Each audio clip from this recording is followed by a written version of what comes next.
జంతు కొవ్వు కలిసిందని NDDB lab పరీక్షలో తేలింది. చర్యలు తీసుకోవడానికి సిట్ వేస్తే నేను క్షమాపణ చెప్పాలంటున్నారు. వైకాపా నాయకులు వెంకటేశ్వర స్వామిని బజారు కీడ్చాలనుకుంటున్నారు.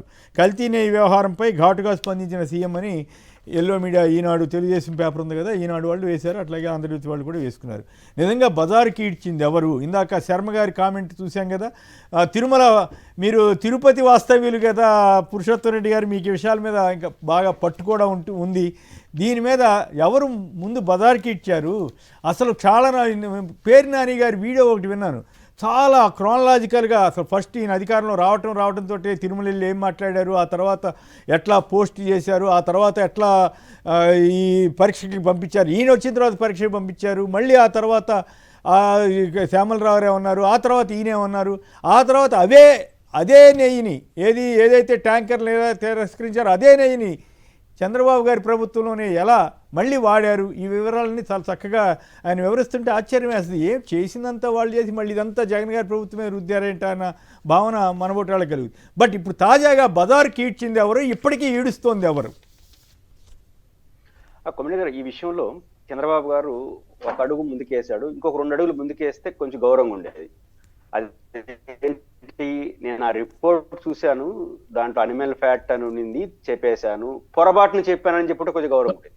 అంటే క్రాస్ చెకింగ్ చేసుకోకుండా ఆ నివేదికలో చివరి పదం ఏదైతే ఉందో దాని ఆధారం చేసుకొని చెప్పాను, క్రాస్ చెకింగ్ చేసుకుంటే బాగుండేదని ఇంకొక అడుగు ముందుకేస్తుంటే చాలా గౌరవప్రదంగా ఉండేది, ముగింపు ఉండేది సమస్యకి. కానీ వారు అది చెప్పకుండా ఎందుకు ఫ్యాట్ అనే పదం, కొమ్మినేని గారు ఇక్కడ ఒక విషయాన్ని ప్రస్తావించాల్సింది ఏంటంటే, మీరు ఎప్పుడు రిపోర్ట్లు చేసినా ఫ్యాట్ అనే ఓడు వస్తూ ఉంటుంది. కారణం ఏంటంటే జగన్మోహన్ రెడ్డి గారు ప్రెస్ మీట్ లో చాలా క్లియర్ గా చెప్పారు, అది ఎక్కడ మందికి ఎక్కలేదు. కానీ ఈ సందర్భంగా అవసరంగా చెప్తున్నాను. మామూలుగా ఆవులకి వేసే దానాలో మాకు రాయలసీమ భాషలో తౌడు అంటాము, విధంగా కుడితి అంటాం, రాత్రి అన్నాన్ని. దాన్ని తీసుకున్న ఆవు ఇచ్చే పాలలో నువ్వు ఎప్పుడు టెస్ట్ చేసినా ప్యాటర్న్ వస్తుంది. మనం రోజుకి 15,000 కిలోలు వాడతాం. కాబట్టి ఈ సహజంగా ఎన్ని వేల లక్షల ఆవుల నుంచి ఉత్పత్తి అయ్యే పాలు కదా. కాబట్టి దీంట్లో ఎక్కడో ఒక చోట ఉంటుందంటే ఇటు వస్తుంది. అదే మేబీ అనే పదాన్ని వాడిన దాన్ని దృష్టిలో పెట్టుకుని క్రాస్ చెకింగ్ చేసుకోకుండా ఆ స్థాయిలో ఉన్న వ్యక్తి మాట్లాడే వల్ల వచ్చిన మొత్తం సమస్య అదే కదా. ఆ పదం వాడిన వల్ల వచ్చిన పంచాయతీకి మొత్తం సుప్రీంకోర్టు కేసులు, ఈ వివాదాలంతా కారణం. ఆ పదం వాడకుండా కల్తీ వరకే వ్యవహారం ఉంటే ఎవరు తప్పు వాళ్ళపైన చర్య తీసుకుంటే అయిపోయింది, నిజంగా జరుగుంటే. కాబట్టి ఇట్లాంటి చర్యలు చేయలేదు. కానీ చంద్రబాబు గారు ఇంకొక అడుగు ముందుకేసి అనుండాల్సింది కాదు అని చెప్పుంటే చాలా ఉన్నతంగా ఉండేది, మొదటి అంశం. రెండోది, కొమ్మినేని గారు, ఇప్పుడు విచారణ జరుగుతోంది. మీరైనా నేనైనా ఏం కోరుకోవాలి? భక్తులుగా ఏవి జరగకుండా ఉంటే బాగుంటుందని కోరుకోవాలి, అంతేగా. ఎవరు ఆరోపణ చేసినా అవన్నీ పక్కన పెడతాం, ఏవి జరగకుండా ఉంటే బాగుంటుంది అని కోరుకోవాలి. ఏమో జరిగిందని నిరూపించడం కోసం తప్పనేందుకు నాకు అర్థం కాలేదు. నా పాయింట్ ఏంటంటే, జగన్ గారు కరెక్టా, చంద్రబాబు గారు కరెక్టా పక్కన పెడతాం. మనం ఎవరిని నిజమైన భక్తులుగా ఏం కోరుకోవాలంటే అసలు ఏమి జరగకుండా ఉంటే రిపోర్ట్ ఉంటే ఎంత హాయిగా ఉంటుంది అని అనుకోవాలి తప్ప ఏదో జరిగిందని చెప్పుకునే ప్రయత్నం అనేది ఎవరికి మంచిది కాదు. కాబట్టి ఇప్పటికైనా రాష్ట్ర వ్యాప్తంగా ఫ్లెక్సీలు పెట్టడం, సరే రాంబాబు గారి కేసు వచ్చినప్పుడు మాట్లాడతాం. బేసిక్ గా నేను అనుకుంటుంది, సుప్రీంకోర్టులో విచారణ వచ్చేసింది, సిట్ విచారణ పూర్తి చేసేసింది, సుప్రీంకోర్టు తీర్పు ఇస్తుంది కదా, ఆ తీర్పు కాపీ ఆధారంగా మళ్ళీ రాజకీయ విమర్శలు చేసుకోండి, తప్పు పట్టండి, చర్యలు తీసుకోండి. అంతవరకైనా సమయం అనేది సుప్రీంకోర్టు అదే చెప్పింది, మేము విచారిస్తాం, మౌనంగా ఉండండి అని చెప్పింది. మళ్ళీ అదే మాట్లాడితే ఎట్లా? కాబట్టి ఇప్పటికైనా ముఖ్యమంత్రి గారి స్థాయి నుంచి ఆ మార్పు రాగలిగే వివాదం సర్దుమణిగే అవకాశం ఉంది. సుప్రీంకోర్టు తీర్పుతో జరిగిపోతుంది. అయితే ఇక్కడ కీలకమైన పాయింట్ అది పురుషోత్తం రెడ్డి గారు, కీలకమైన పాయింట్ ఏంటంటే, అసలు చంద్రబాబు నాయుడు గారు స్టేట్మెంట్ ఇచ్చేపాటికి ఎటువంటి సిట్టు వేయలేదు. కరెక్ట్, అది సిట్టు వేయలేదు, అది ఇంపార్టెంట్. ఇక్కడ సిట్టు వేసింది ఎప్పుడండి? సుప్రీంకోర్టుకి వెళ్ళిన తర్వాత సుబ్బారెడ్డి గారు ఫైల్ చేశారు పిటిషన్. చంద్రబాబు గారు సొంతంగా సిట్టు వేసినప్పుడు సుప్రీంకోర్టుకి వెళ్ళాడు. అవును, అన్నిటికంటే కీలకమైన పాయింట్ ఏంటంటే, నిన్న చంద్రబాబు గారు ఏమంటారు, మీరు ఇందాక వీడియో విన్నారు కదా, మళ్ళీ ఒకసారి పోయిన పురుషోత్తం రెడ్డి గారు, మీరు విన్నారా? మీరు ఆయన అన్నదే నేను విన్నాను. ఆయన అర్థమైంది ఏంటంటే, ఆయన 100 రోజుల పాటు 100 రోజులు పూర్తయిన సందర్భంగా పబ్లిక్ మాట్లాడడానికి ఎమ్మెల్యేల సమావేశంకి వచ్చాడు. అవును, అప్పటికి శ్యామలరావు గారి ద్వారా వెళ్ళినటువంటి ఎన్డీపీ రిపోర్ట్ ఉందో ఆ రిపోర్ట్ కాపీ ఆయన చేతిలో ఉంది. అవును, ఆ రిపోర్ట్ కాపీ చివరిలో మేబీ చివర పదం అది కాదండి, అసలు ఎన్డీడీబీ రిపోర్టు మేము రాకముందే వచ్చేసిందని చెబుతున్నాడు ఇప్పుడు తాజాగా, అది సమస్య కదా. అది కరెక్ట్ కాదు. ఆయన కుర్చీ మీద కూర్చోక ముందు వచ్చి ఉంటుంది. అదే మళ్ళీ ఒకసారి ఆ మొదటి పార్ట్ విందాం ఒకసారి. ముఖ్యమంత్రి గారు చంద్రబాబు గారు చెప్పింది కరెక్టా కాదా అన్నది ఒకసారి ఆ వీడియో వేయండి మిత్రుడు. రైట్, ఇప్పుడు విన్నారు కదా పురుషోత్తమ్ రెడ్డి గారు వెళ్ళేసరిగా రిపోర్ట్ వచ్చింది. క్లియర్గా ఉంది. నేను క్లియర్గా విన్నాను. అది జరిగింది ఏంటంటే ఆయన కుర్చీ మీద కూర్చునేప్పటికీ ఆయన టేబుల్ మీద రిపోర్ట్ ఉంది. శ్యామలరావు గారు ఎన్డీపీడీ ద్వారా తీసుకున్న రిపోర్ట్ ఆయన చేతిలో ఉంది. అట్లా చెప్తే సంతోషం. ఎందుకంటే నేను కుర్చీ మీద పొరపాటు నా చదివే చివరంటే అదే కనీసం తప్పించుకోవడానికన్నా మంచిగా మాట్లాడితే బెటర్ కదా. నా రిపోర్ట్ ఉంది, క్రాస్ చెకింగ్ చేసుకోకుండా ఇట్లా మాట్లాడేశాను, అట్లా మాట్లాడాల్సింది కాదు అని ఉంటే బాగుంటుంది అనుకున్నా. అది నాకు అర్థమైంది. నిన్నగడ చూస్తున్నా ఆయన కుర్చీ మీద కూర్చోవడానికి ఆయన రిపోర్ట్ అట్లా పెట్టారు. ఏది ఎన్డీపీ రిపోర్ట్ ఏదైతే శ్యామలరావు గారు ఆదేశాల మేరకు వచ్చిందో ఆ రిపోర్ట్ ఆయన చేతున్నా. అది అంది అంటే ఆయన అధికారంలోకి వచ్చిన తర్వాతే కదా శ్యామలరావు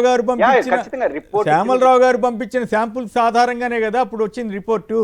కానీ ఇప్పుడు నాకు అర్థమవుతుంది, నాకు అర్థమవుతుంది ఏంటి, ఈ శర్మ గారు రాసింది కూడా మీరు రాకముందే రిపోర్ట్ ఎక్కడి నుంచి వచ్చిందని అడుగుతున్నాడు ఆయన. అది శ్యామలరావు గారు ఈవో అయిన తర్వాత 4 ఏఆర్ డైరీ ట్యాంకులు రిజెక్ట్ చేశారు. ఆ రిజెక్ట్ చేసిన దాన్ని శాంపుల్ కు పంపించారు. ఆ శాంపుల్ కు పంపించిన దాంట్లో ఆ రిపోర్ట్ వచ్చింది. అంతే, అంటే చంద్రబాబు గవర్నమెంట్ లో జరిగినట్లే కదా అదంతా. జరిగినట్టే కదా, ఖచ్చితంగా డౌట్. మరి ఇప్పుడు నేను రాకముందే రిపోర్ట్ వచ్చింది అని ఎట్లా చెప్తారు? అది ఆశ్చర్యం. అంటే ఏ విషయాన్నైనా సరే చక్కగా తనకు అనుకూలంగా మార్చుకుంటారా? ఇప్పుడు ఓ పక్క ఫ్లెక్సీలు కట్టి ఇప్పటికీ కూడా బజార్కి ఈడుస్తూ ఉంటే తిరుమల లడ్డూకి నామాలు పెట్టి అంత దారుణమైన రీతిలో టీడీపీ సోషల్ మీడియా ప్రచారం చేస్తూ ఉంటే వాటిని కంట్రోల్ చేయకపోగా ఈ పరిస్థితి మరి తిరుమల లడ్డూ ప్రసాదాన్ని తిరుమలేశుడిని దేశాల్లో కూడా ఇతర దేశాలకు కూడా వ్యాపించింది కదా. అంత బజార్కి ఇడ్చి ఇప్పుడేం బజార్కి వైసీపీ వాళ్ళు ఈడుస్తున్నారంటారేంటి ఆయన? పురుషోత్తమ్ రెడ్డి క్వశ్చన్ ఇది. వైసీపీకి ఏం సంబంధం? ఇది వైసీపీకి ఏం సంబంధం? బేసిక్ గా వైసీపీ సంతోషించే అంశం వాళ్ళ మీద నిందలేశారు కదా. అది నిందలు అబద్ధాలని తేలిన తర్వాత వాళ్ళు దాని సంతోషాన్ని వ్యక్తం చేశారు. మేము చెప్పిందే కరెక్ట్ అయింది, అలా జరగలేదని. దీంట్లో వాళ్ళు బయటకు తీసేదే ఉంది. Okay, right. శ్రీనివాస్ రెడ్డి 2 విషయాలు కేసీఆర్ గారు 2 విషయాలు. ఒకటి, ఆయన మాట్లాడేపాటికి ఎటువంటి సిట్టు వేయలేదు. అది కేవలం ఆ ఈవో శ్యామలరావు గారు ఎన్డీబీ రిపోర్ట్ ఏదైనా ఉంటే అది తీసుకొని వచ్చి ఉంటారు. అది ఎప్పుడు జరిగింది? వాళ్ళ హాయంలో ఏఆర్ డైరీ సప్లై చేసిన ట్యాంకర్ లో పరీక్ష చేసిందే. జగన్మోహన్ రెడ్డి గారికి అప్పుడు దాకా సంబంధం లేదు. ఈ యానిమల్ ఫ్యాట్ యాక్చువల్ గా కేసీఆర్ గారు ఈ బోలేబాబా డైరీ 2018లో అంటే చంద్రబాబు నాయుడు గారు హాయం ముఖ్యమంత్రిగా ఉన్న హాయంలోనే టెండర్ వేయటం జరిగింది. అప్పుడు ఏంటి, శ్రీహర్ష డైరీ అని శ్రీహర్ష డైరీ పేరు మీద టెండర్ వేశారు. టెండర్ వేసినప్పుడు అప్పుడు ఒక కమిటీ వేశారు. అప్పుడున్న ఈవో గారు సింగల్ గారు, అనిల్ కుమార్ సింగల్ గారు ఒక కమిటీ వేశారు. కమిటీ వేసి ఈ డైరీకి అర్హత ఉందా లేదా అని పంపించారు. పంపించినప్పుడు వాళ్ళు ఆ కమిటీ ఏ నిర్ణయం చేశారంటే రోజుకి 4 టన్నుల నెయ్యి ఉత్పత్తి చేస్తున్నారు వీళ్ళు, రోజు 1,33,000 లీటర్లు సేకరిస్తున్నారు, వీళ్ళకి అనుమతి ఇవ్వండి అని చెప్పి ఆ కమిటీ చెప్పింది. ఆ కమిటీ చెప్పిన తర్వాత 2019 ఫిబ్రవరిలో ఎప్పుడైతే, అది కూడా తెలుగుదేశం పార్టీ టైంలోనే ఇదే కంపెనీ 82,000 లీటర్లని ప్రొక్యూర్ చేసింది టీటీడీ. ఇదే కంపెనీ ఇప్పుడు ఈ కంపెనీనే బ్లేమ్ చేస్తున్నారు కదా. మరి ఈ కంపెనీని మొదలుపెట్టింది, అసలు నెయ్యి సరఫరా చేయడం మొదలుపెట్టింది తెలుగుదేశం పార్టీ హయాంలో. అది ఎందుకు మర్చిపోతున్నారు ఇవాళ? మేము అడుగుతున్నాం ఏంటంటే, చంద్రబాబు నాయుడు గారు ఓకే ఎన్డీబీ రిపోర్ట్ తెచ్చారు, ఆ తర్వాత సిట్ వేశారు. సిట్ వేసినప్పుడు సుప్రీంకోర్టుకి వెళ్ళి సుప్రీంకోర్టు ఏం చెప్పిందండి చంద్రబాబు నాయుడు గారికి, అసలు మీరు ఎటువంటి ఎంక్వైరీ లేకుండా, ఎటువంటి ప్రాథమిక సమాచారం లేకుండా ఒక బాధ్యతమైన ముఖ్యమంత్రి పదవిలో ఉండి మీరు కల్తీ జరిగిందని ఎలా మాట్లాడతారని సుప్రీంకోర్టు ప్రశ్నించిందా లేదా? సుప్రీంకోర్టు ప్రశ్నించింది, దీనికి చంద్రబాబు నాయుడు ఏం సమాధానం చెప్తాడని మేము ప్రశ్నిస్తూ ఉన్నాం. సో సుప్రీంకోర్టు ఫస్ట్ ఖండించింది ఈ విషయాన్ని. మీరు ఎలా మాట్లాడతారు, ఇది కరెక్ట్ కాదు, మా ఆధీనంలో సిట్ వేయండి అని చెప్పి అప్పుడు సుబ్బారెడ్డి గారు వేసిన పిల్లికి వాళ్ళ ఆధీనంలో సిట్ వేయటం జరిగింది. సిట్ రిపోర్ట్ ఇచ్చింది, యానిమల్ ఫ్యాట్ కి సంబంధించి there is no animal fat, ఇందులో యానిమల్ ఫ్యాట్ కల్తీ జరగలేదని క్లియర్ గా సిట్టు దర్యాప్తు ఆయన వేసిన సిట్టు ఈరోజు రిపోర్ట్ ఇవ్వడం జరిగింది. అయితే కల్తీ జరిగిందని చెప్తా ఉన్నారు కదా, కల్తీ జరిగిన సంస్థ ఏంటి? బోలేబాబా. బోలే బాబా మీ హాయంలో కూడా ఇచ్చింది కదా, మరి అప్పుడు కూడా కల్తీ జరిగింది కదా, దాని గురించి ఏం మాట్లాడతారని చెప్పి ఈరోజు వైఎస్ఆర్ కాంగ్రెస్ పార్టీ తరఫున మేము ప్రశ్నిస్తూ ఉన్నాం. ఈరోజు దీన్ని బజార్కి ఇచ్చింది ఎవరు? ఫ్లెక్సీలేసి జగన్మోహన్ రెడ్డి గారి ఫోటో, వైవి సుబ్బారెడ్డి గారి ఫోటో, కరుణాకర్ రెడ్డి గారి ఫోటో వేసి ఫ్లెక్సీలేసే కార్యక్రమం ఎందుకు చేస్తున్నారు? ఎవరు బజార్కి ఇస్తున్నారు? ఈ ఫ్లెక్సీలేస్తే మేము వెళ్ళి తొలగించకూడదంట వైఎస్ఆర్ కాంగ్రెస్ పార్టీ. అంటే మా నాయకులు ఫోటో వేసి మీరు దుష్ప్రచారం చేస్తుంటే మేము చూస్తూ ఊరుకోవాలా? ఇదేం అన్యాయం అండి, ఇదేం సోద్యం, నాకు అర్థం కాదు. ఎస్, నేను ఆపిస్తాను కేఎస్ఆర్ గారు, సూపర్ 6 ఇవ్వలేదు చంద్రబాబు నాయుడు, ఒక్క హామీ కూడా ఇవ్వలేదని ఫ్లెక్సీ లేపిస్తాం మేము, మీరు ఊరుకుంటారా? వెంటనే మిమ్మల్ని జైల్లో తీసుకెళ్ళి మమ్మల్ని జైల్లో కూర్చోబెడతారు. మీరు ఆడబిడ్డను ఏదైనా ఇచ్చారు, అయిపోయింది, P4 లో ఇచ్చేసానని చెప్తున్నావు కదా, ఎవరికి ఇచ్చావు? ఒక్క మహిళ కన్నా ఇచ్చావా ఆడబిడ్డని? ఇది నువ్వు ఇది మేము ఫ్లెక్సీలు వేసి ఈరోజు మేము ప్రతి పట్టణంలో కూడా ఏర్పాటు చేస్తే వైఎస్ఆర్ కాంగ్రెస్ పార్టీ నీ ముఖం ఎక్కడ పెట్టుకుంటావని అడుగుతా ఉన్నాను నేను. దీనికి సమాధానం లేదు, ఉండదు. ఇలాంటి ఎన్నో చెప్పాడు, ఇవన్నీ మాయమాటలు చేసి ఈయన చెప్పిన అబద్ధాలన్నీ ఒక ఫ్లెక్సీలు వేసి మేము కానీ పెడితే ఇప్పుడు మీరు క్షమాపణ చెప్పాలని అడుగుతారా అని చంద్రబాబు గారు బాధపడుతున్నారే? బాధపడదండి. లడ్డూ మీద మాట్లాడిన అసలు వెంకటేశ్వర స్వామి లడ్డూని రాజకీయాల్లోకి తీసుకొచ్చి రాజకీయంగా వాడుకున్నది ఎవరో? చంద్రబాబు నాయుడు గారు. పవన్ కళ్యాణ్ గారు డిప్యూటీ సీఎం గారు ఏం చేశారండి? ఏం చెప్పాడో లేదో డ్రెస్ మార్చి ఆయన మెట్లు ఆయాసపడుతూ మెట్లెక్కిపోయి అక్కడికి వెళ్ళి స్టేట్మెంట్ ఇచ్చాడు, సనాతన ధర్మాన్ని కాపాడుతానని. ఏం కాపాడొచ్చుగా? సింహాచలంలో 7 చనిపోయినప్పుడు ఎందుకు కాపాడలేదు? మొన్న శ్రీకాకుళంలో 12 మంది చనిపోయారు, ఏం మాట్లాడలేదే? ఈరోజు శ్రీశైలం దేవస్థానంలో ఏం జరుగుతూ ఉంది, శ్రీకాళహస్తి దేవాలయంలో ఏం జరుగుతూ ఉంది, వీటి మీద మాట్లాడొచ్చు కదా. మరి దుర్గగుడిలో కరెంటు తీసేశారు, మరి సనాతన ధర్మన ఏం చేస్తున్నాడు? సనాతిని అని చెప్పుకున్న ఆయన ఏం చేస్తున్నాడు? ఇదంతా అవమానం కాదా? ఇవాళ ఇంతమంది చనిపోతున్నారే భక్తులు, మరి ఏం మాట్లాడుతున్నారు మీరు? బజార్కి ఇచ్చింది చంద్రబాబు నాయుడు ప్రభుత్వం, దాన్ని తొలగించాలని ప్రయత్నం చేసి ఇది కరెక్ట్ కాదని చెప్పింది వైఎస్ఆర్ కాంగ్రెస్ పార్టీ. దీని మీద మా మీద కేసులు పెట్టి నిన్న ఫ్లెక్సీ తీయడానికి వెళ్తే బొల్లా బ్రహ్మనాయుడు గారిని అడ్డుకునే కార్యక్రమం, ఆయనకి దెబ్బలు తగిలే కార్యక్రమం. గుడిలో పూజ చేయడానికి వెళ్తే విడుదల రజనీ గారు, రాంబాబు గారి విషయం, నిన్న రాంబాబు గారిని ఏ విధంగా దారుణంగా ఈరోజు మరి అటాక్ చేసి ఆయన మీద కేసులు పెట్టి ఆయన రెచ్చగొట్టి బూతులు తిట్టి, కర్రలు పట్టుకొని బూతులు తిట్టి, ఆయన ఫ్లెక్సీ తీయడానికి కూడా వెళ్ళలేదు కేసీఆర్ గారు. ఆయన గుడి నుంచి ఇంటికి వెళ్తున్నాడు, అవును, గుడిలో పూజలు చేసి ఇంటికి వెళ్తున్నాడు. ఇప్పుడు ఇంటికి వెళ్లే మార్గంలో మీరు కర్రలు పట్టుకొని మీరు దాడి చేసి రాంబాబు గారు తప్పని చెప్పి ఆయన మీద కేసులు పెట్టే కార్యక్రమం చేస్తున్నారే, ఇవాళ ఆయన జైలుకు పంపించే కార్యక్రమం చేసి, ఇది అన్యాయం కదా అని. ఇప్పుడు చంద్రబాబు గారి స్టేట్మెంట్ వరకు పరిమితం అవుదాం, మళ్ళీ వెంటనే దాంట్లోకి వెళదాం. అవును, శ్రీధర్ రెడ్డి గారు వైసీపీ అధికార ప్రతినిధి వారి లైన్లో ఉన్నారు. శ్రీధర్ గారు నమస్కారం, మాట్లాడండి. కొమ్మినేని గారు నమస్కారం అండి, అక్కడ ఉన్న పెద్దవాళ్ళకి ప్రేక్షకులకి నమస్కారం అండి. చంద్రబాబు నాయుడు గారు నిన్న మాట్లాడుతూ వైఎస్ఆర్సీపీ వచ్చిన తర్వాత క్రిమినలైజేషన్ ఆఫ్ పాలిటిక్స్ అయినాయి అంటారండి.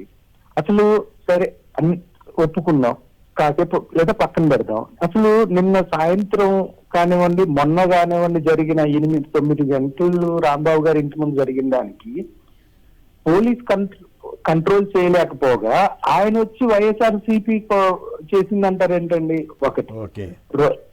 అసలు కనీసం పోలీసులు ఇప్పుడు గతంలో ఎవరింటికైనా వెళ్ళి ధర్నా చేస్తున్నాం అని చెప్పో, లేకపోతే ఎవరింటికైనా వెళ్ళి 10 మంది వెళ్ళి నిరసన జరపడానికి వెళ్తున్నాం అంటే అక్కడ దాకా ఎందుకు? ఏదైనా పబ్లిక్ ఆఫీస్ ముందు ధర్నా చేస్తున్నాం అంటే ఎక్కడెక్కడ బార్కేడ్లు పెట్టేసేసి అరెస్ట్ చేసి ఊరంతా తిప్పి తీసుకెళ్లిన సందర్భాలు ఈ 20 నెలల్లో చాలా చూసాం. అలాంటిది 8-9 గంటల పాటు ఇంకా మనం వెళ్ళలేదు, బట్ మీరు చెప్పారు కాదు. ప్రశ్న ఏమంటే సంక్షిప్తంగా చెప్పండి. బజార్కి ఈడుస్తుంది మీరా, క్షమాపణ అడగడం తప్పని ఆయన అంటున్నారు, దాని మీద సంక్షిప్తంగా మాట్లాడండి. వస్తున్నానండి. ఇప్పుడు ఆ విధంగా మాట్లాడుతూ ఇప్పుడు తిరుపతి లడ్డు గురించి ఆయన క్లియర్ గా ఏం చెప్తా ఉన్నారు? మా హయాంలో నియమించామని చెప్పి స్థితి చెప్పింది. కానీ దాన్ని మన వైఎస్ఆర్సీపీ మీద బురద వెళుతూ మళ్ళీ వాళ్ళు అనిల్ సింఘాల్ గారిని మారుస్తారు. అనిల్ సింఘాల్ గారు నికాల్స్ అయిన ఆఫీసర్ అయినప్పుడు మరి ఇప్పుడు కూడా నికాల్స్ అయిన ఆఫీసర్ అయినప్పుడు మీరు ఎందుకు తొలగించారు? అంటే ఖచ్చితంగా మీ హయాంలో తప్పు జరిగిందని మీరు ఇండైరెక్ట్ గా ఒప్పుకుంటా ఉన్నారు. నంబర్ 1. నంబర్ 2, ఇవాళకి కూడా ఏదైతే రిపోర్ట్స్ ఉన్నాయో ఆ రిపోర్ట్స్ మీదే మీరు మాట్లాడుతా ఉన్నారు. 2024 జూన్ 4వ తారీఖు ముందు వచ్చిన లడ్లకి ఏ రోజైనా మీరు రిపోర్ట్ తయారు చేయించారా? పోనీ టీటీడీ రిపోర్టులు తయారు చేయించిన దాని మీద ఏమన్నా కలిసిందని మాట్లాడుతున్నారా? నాకు ఇంకో డౌట్, ఈ పాయింట్ పురుషోత్తమ రెడ్డి గారు కూడా చెప్పాలి. జగన్ గారి ప్రభుత్వం 5 ఏళ్ళు ఆయన కూడా తిరుమలకు వెళ్ళారు కదా, ఎప్పుడైనా లడ్డూ మీద కానీ ఇతరత్రా కానీ ఎక్కడన్నా అనుమానం వ్యక్తం చేసినట్టుగా? ఎగ్జాక్ట్లీ అండి, అదేనండి. ఇప్పుడు ఆయన హయాంలో తీసుకొచ్చిన బోలే బాబా అప్పుడేమో స్వచ్ఛమైన నెయ్యి, దాన్ని ఏమంటారు, గిర్రు ఆవులు లేకపోతే నాటు ఆవుల నుంచి తీసుకొచ్చిన స్వచ్ఛమైన ఆ నెయ్యి 315 రూపాయలకి 316 రూపాయలకు దొరుకుతుంది. కానీ వెంటనే అదే ఆఫీసరు, అదే టెండరు, అదే ఇది 341 రూపాయో 331 రూపాయో ఇచ్చి పెడితే మాత్రం వెంటనే ఆవు నెయ్యిలు ఇవన్నీ కలిసిపోతాయి. తర్వాత మళ్ళీ చంద్రబాబు నాయుడు గారు వచ్చిన తర్వాత అసలు ప్రపంచంలో ఎక్కడా లేని విధంగా అత్యుత్తమైన స్వచ్ఛమైన నెయ్యి దొరుకుతుంది. ఇలాంటిది బురద జల్లి ఎంతకాలం తప్పించుకుంటారు అనేది ప్రజలు చూస్తూనే ఉన్నారండి. Okay, right. పురుషోత్తమ రెడ్డి గారు చెప్పండి, నాకు ఈ డౌట్ వచ్చింది. ఆ 5 ఏళ్ళు ఎప్పుడు కూడా ఈ లడ్డు మీద అనుమానం వ్యక్తం చేయలేదు కదా వారు, అంటే అప్పుడు బాగానే ఆయన కూడా స్వీకరించి ఉంటారు కదా, మరి అప్పుడు రాని అనుమానం ఇప్పుడు ఎందుకు తర్వాత ఈయనకి ఎందుకు వచ్చింది, గవర్నమెంట్లోకి వచ్చిన తర్వాత ఎందుకు వచ్చింది? సరే, తర్వాత ఆయన హయాంలోనే టెస్టులకు కూడా పంపించారు, ఆయన హయాంలోనే రాలేదని ఒకసారి వచ్చిందని ఒకసారి శ్యామలరావు గారు చెప్పారు. సో ఈ పరిణామాల నేపథ్యంలో ఆయన ఎమ్మెల్యేల మీటింగ్లో చెప్పడం కానీ, ఇప్పుడు ఫ్లెక్సీలు కంటిన్యూ చేయటం కానీ, బజారుకి ఈడుస్తున్నది ఆయన అవుతారా, వైసీపీ అవుతుందా? వీళ్ళేమో అయ్యో అట్లా నువ్వున్నా మేమున్నా అట్లా జరగదు స్వామి అని వీళ్ళు బాధపడటం ఏంటి? ఆయనేమో గవర్నమెంట్లో ఉండి పరిరక్షించాల్సిన ఆయనేమో అట్లా మాట్లాడి మళ్ళీ ఇప్పుడు ఎదురు అంటవేంటి? మీరేం సలహా ఇస్తారు చంద్రబాబు నాయుడు గారికి మీ జిల్లావాసిగా? ఆయన తిరుమలకు సంబంధించి ఆ ఫ్లెక్సీలను తొలగించి పోయిన పరువు పూర్తిగా తీయకుండా ఉండమని ఏమన్నా మీరు సలహా ఇస్తారా? కుమిలి గారు, బేసిక్ గా ఈ ప్రశ్న సుప్రీంకోర్టే వేసింది, మనం వేయడం కదా. ఎవరైనా ప్రశ్న ఫస్ట్ సుప్రీంకోర్టు వేసింది. సిట్ వేసేటప్పుడు మీరు ఏదైతే అలిగేషన్ చేస్తారో ఆ నెయ్యిని టెస్ట్ చేశారా, లేదా ఆ నెయ్యి లడ్డులో వాడైతే ఆ లడ్డులు టెస్ట్ చేశారా? అవేమి లేకుండా మాట్లాడొద్దండి, మేము సిట్ వేసి తేల్స్తామని చెప్పారు. వాళ్ళు చాలా హేతుబద్ధమైన ప్రశ్న ఆ రోజు చేశారు. ఆ రోజు నుంచి మానేశారు, మళ్ళీ మళ్ళీ మొదలుకు వస్తున్నారు. కాబట్టి సుప్రీంకోర్టు ఈ విషయంలో చాలా క్లియర్ గా ఉంది. కాబట్టి అందువల్ల మేము సుప్రీంకోర్టు మీద అది వచ్చేంత వరకు మౌనంగా ఉండండి అని ఎందుకు మాట్లాడతారు? రెండో, జగన్మోహన్ రెడ్డి గారి ప్రెస్ మీట్ మీరు సావధానంగా చూడండి, 2 సార్లు పెట్టారు. ఆయన చాలా పెద్ద reputation organisation in the world, ఇంత గొప్ప రెప్యుటేషన్ ఆర్గనైజేషన్ ఇన్స్టిట్యూషన్ స్ట్రెంత్ ఎక్కడా లేదు ప్రపంచంలో.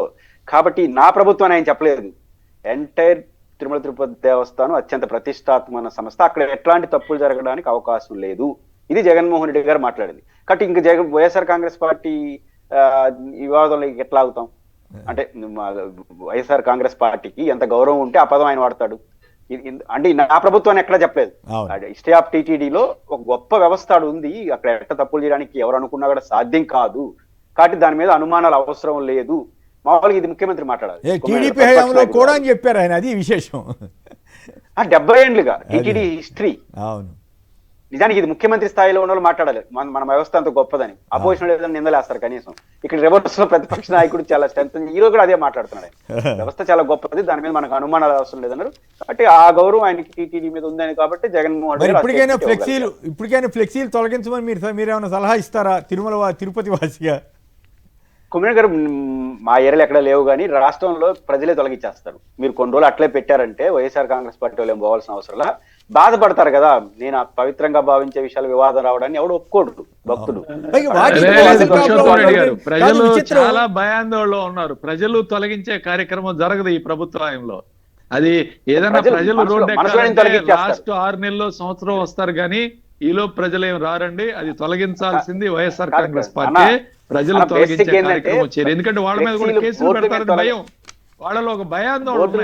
ఈ విధంగా ఆటవిక పరిపాలన జరుగుతుంది, మా మీద కేసులు పెడతారని భయంగా ఉన్నారు ప్రజలు. బోర్డుల మీద తొలగిపోవచ్చు, మనసులో మొత్తాన్ని తొలగించేస్తారు. మీరు ఎట్లా మనసులో control పెట్టుకున్నారంటే అది వాస్తవం. మనసులో మనసులో తొలగించే శాసనం కార్యక్రమం. జరుగుతుంది, ఆ వరకు తెచ్చుకుంటే వాళ్ళ ఇష్టం.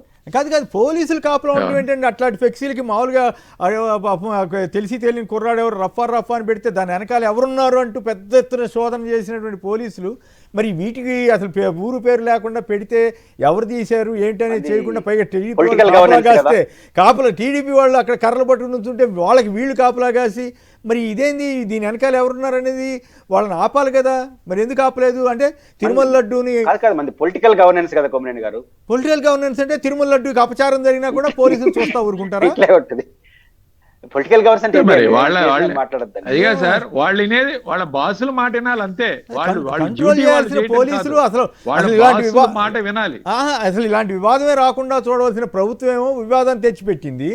దాన్ని కాపలాగానేమో పోలీసు టీడీపీ గూండాలనండి లేకపోతే కార్యకర్తలండి వాళ్ళు వెళ్ళి కర్రలు పట్టుకుని ఉంచుంటారు, వాళ్ళకి పోలీసు రక్షణ. ఇది ప్రభుత్వం అంటున్నారు మన ఈ గవర్నర్ చంద్రబాబు గారు. పైగా బజార్కి ఇచ్చారని ఎదురు ఆరోపణ చేస్తున్నారు. మరి ఎప్పటికి ఇది పరిష్కారం అవుతుందో ఏంటో కానీ